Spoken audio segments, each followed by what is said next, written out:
जब हमारी श्रद्धा भटक जाती है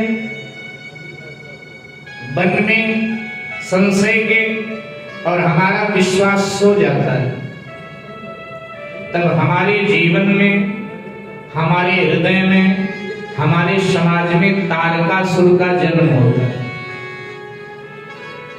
तारकासुर माने समाज का तर्क, तारकासुर माने पाखंड।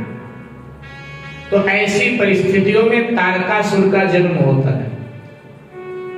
अब अकेले तारकासुर ने समस्त देवताओं को जीत लिया। देवता सद्गुण के प्रतीक हैं और तारकासुर दुर्गुण का प्रतीक है। दुर्गुण हमेशा सद्गुणों पर भारी पड़ जाता है।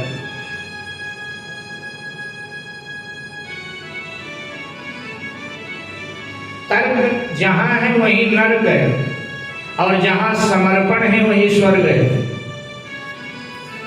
तारकासुर का एक अर्थ जीवन का तर्क, और जहां तर्क है नर्क वही है। जिस घर परिवार में तर्क आ गया, समझ लो नर्क का वो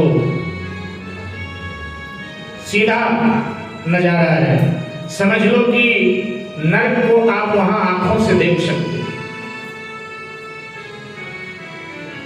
देवताओं ने क्या किया? देवताओं ने श्रद्धा विश्वास का मिलन कराया, माने शिव पार्वती का विवाह कराया, श्रद्धा विश्वास का मिलन कराया। और जब श्रद्धा विश्वास का मिलन हो जाता है तब पुरुषार्थ का जन्म होता है। कार्तिकेय माने हमारे जीवन का पुरुषार्थ। तो श्रद्धा विश्वास का जब मिलन होता है तो पुरुषार्थ का जन्म होता है, और फिर अकेला पुरुषार्थ ही तारकासुर का विनाश कर देता है। पुरुषार्थ ही तारकासुर का विनाश करता है। पुरुषार्थ ही समाज के पाखंड को समाप्त करता है, नष्ट करता है। तारकासुर को कार्तिकेय जी ने मार दिया, देवताओं का साम्राज्य उन्हें दिला दिया। कार्तिकेय जी का एक नाम कुमार भी है, कार्तिकेय जी का एक नाम सकंद भी है, कार्तिकेय जी का एक नाम खटमुख खटवदन भी है। कार्तिकेय जी ने जन्म लेते ही 6 मुख धारण करके 6 कृतिकाओं का स्तनपान किया। कृतिकाओं ने अपने लोक में जाकर इनका पालन किया, इसलिए कार्तिकेय कहलाए।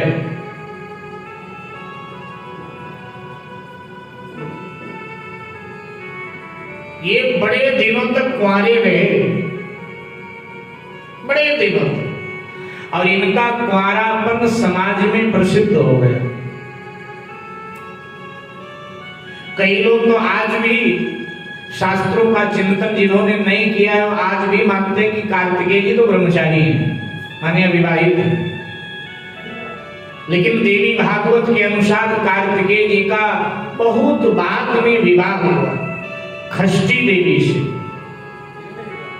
जिनका एक नाम देवसेना भी है, जिनको छठ महारानी भी कहा जाता है। बिहार के लोग छठ देवी की पूजा करते हैं, उनका छठ का पर्व मनाया जाता है, संतान देने वाली देवी। बाद में कार्तिकेय जी का उनके साथ पाणी ग्रहण हो, तो इनका कुंवारापन प्रसिद्ध हो गया, इसलिए कुमार स्वामी के नाम से जाने। दक्षिण में तो इनके नाम से संप्रदाय भी चलता है, कुमार स्वामी के नाम से संप्रदाय चलता है दक्षिण, कुमार स्वामी इसलिए कहे गए। देवताओं ने भगवान शंकर से इन्हें मांग लिया था और इन्हें अपना सेनापति बनाया था, इसलिए शुभ सेनापति भी कार्तिकेय जी को कहा जाता है। देवताओं के सेना अध्यक्ष, देवताओं के सेनापति हैं कार्तिकेय जी।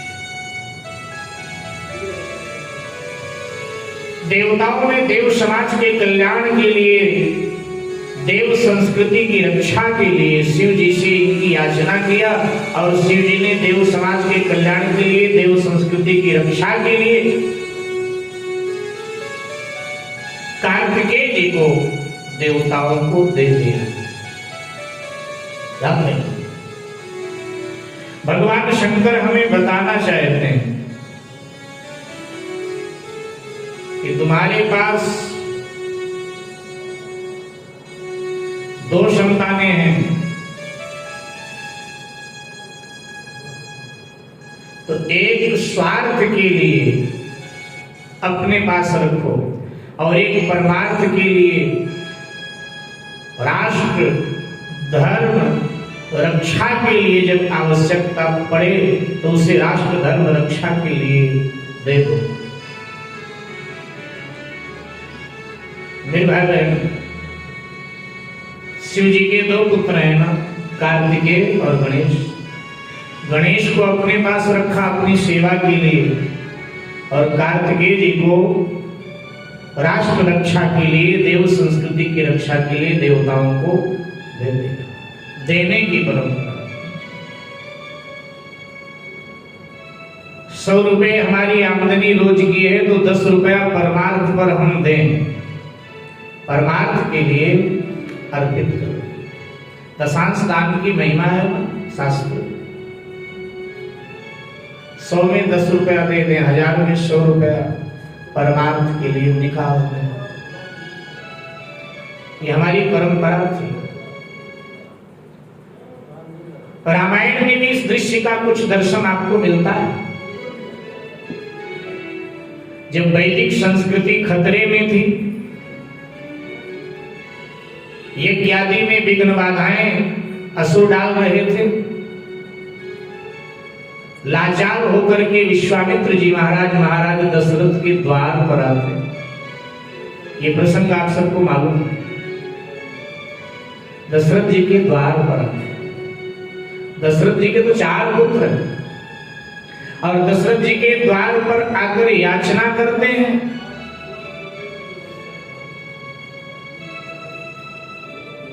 राजन, आप अपने 2 पुत्र हमें दें, श्री राम लक्ष्मण को हमें दें। इन्हीं के द्वारा मेरे यज्ञ की रक्षा होगी, इन्हीं के द्वारा अताताई असुरों का विनाश होगा। और दशरथ ये सुनकर डामाडोल हो जाते। जबकि जब विश्वामित्र जी आते हैं तो महाराज दशरथ कहते हैं कि आपके कहने में देर है, मेरे करने में देर नहीं है। मैं रघुवंशी हूं, क्या सेवा करें आप बताइए। और जैसे कहा श्री राम लक्ष्मण मुझे दें, तो पुत्र प्रेम अधिक है दशरथ जी के हृदय में। और पुत्र प्रेम अधिक होने के कारण दशरथ जी कह रहे हैं कि आपने मांगा ब्राह्मण देवता, लेकिन विचार करके नहीं मांगा। ये तो मेरे जीवन प्राण है, ये तो मेरे आंखों के उजाले हैं। बड़े मुश्किल से चौथे पद में मुझे 4 संतानें प्राप्त हुई हैं और उनमें से आप 2 मांग रहे हो। मैं कैसे अपने पुत्रों को आपको दे दूं?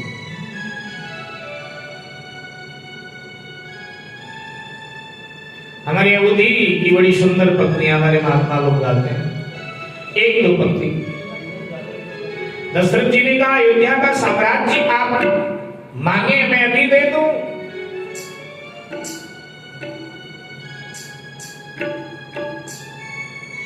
यहां तक प्राण सर्वाधिक प्रिय होता है व्यक्ति को, लेकिन मेरे प्राण मांगे वो भी मैं आपको अर्पित कर दूं, लेकिन पुत्रों को मेरे मत मांगिए महाराज। लई लो अयोध्या, लई लो अयोध्या के राज मुनिराय, अखिया के हमरे अंजोर निमाय, अखिया के हमरे अंजोर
अपने कैसे आपको दे दूं।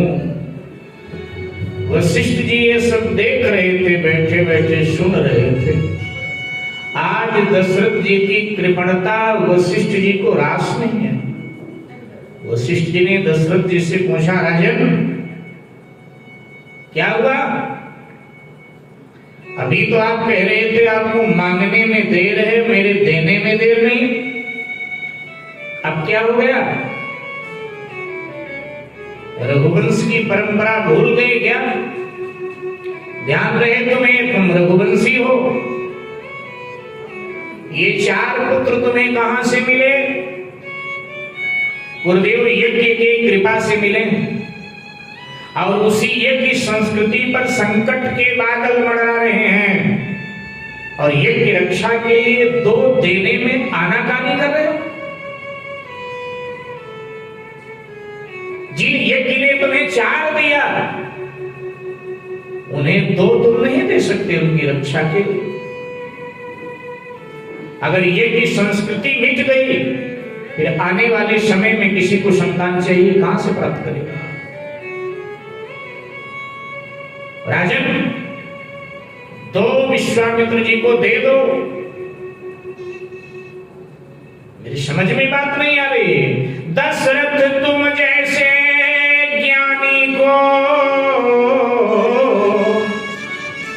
दशरथ तुम जैसे ज्ञानी को, इतनी पुत्रों में ममता है, इतनी पुत्रों में ममता है, इतनी पुत्रों में ममता है। अब गई जवानी दीवानी, फिर भी माया में रमता है। अब गई जवानी दीवानी, फिर भी माया में रमता है। दशरथ तुझे जैसे ज्ञानी को, दशरथ तुझे जैसे ज्ञानी को, इतनी पुत्रों में ममता है, इतनी पुत्रों में ममता है। अब गई जवानी दीवानी, फिर भी माया में रमता है, फिर भी माया में रमता है, फिर भी माया में रमता है।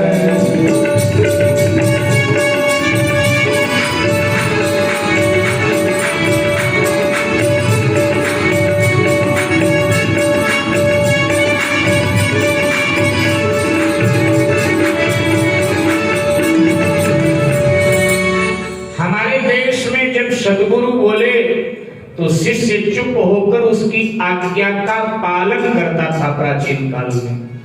और दशरथ जी ने श्री राम लक्ष्मण को विश्वामित्र जी के हाथ में थमा दिया। गुरुदेव आज से आप ही इनके माता, देने की परंपरा दे दे।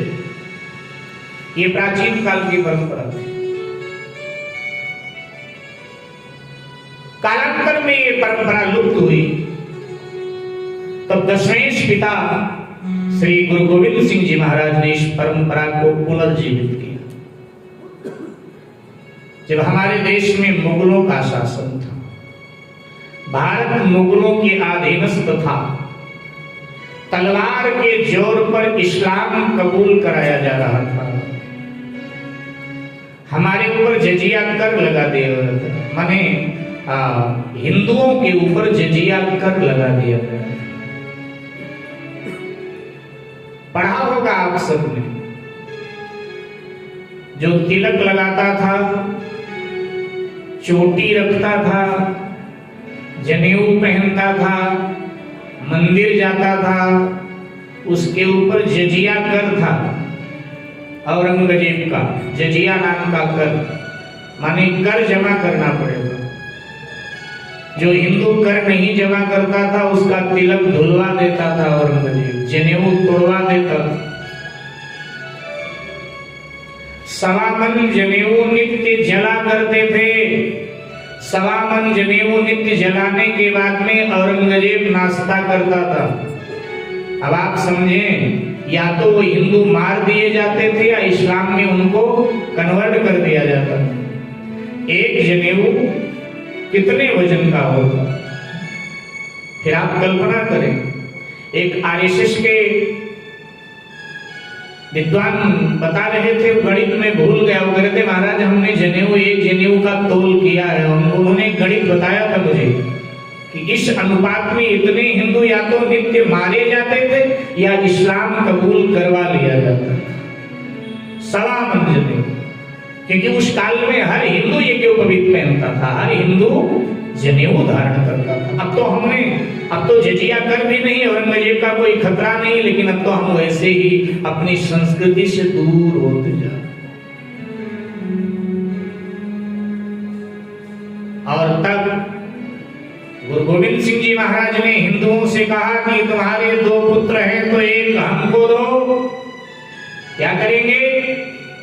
हम उसे सिख बनाएंगे और सिख बनाकर उससे हम हिंदू धर्म की रक्षा करेंगे।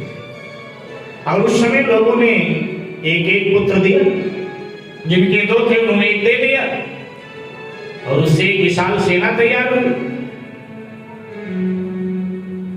और गुरु गोविंद सिंह जी महाराज ने औरंगजेब से लोहा लेकर हिंदू धर्म की रक्षा किया।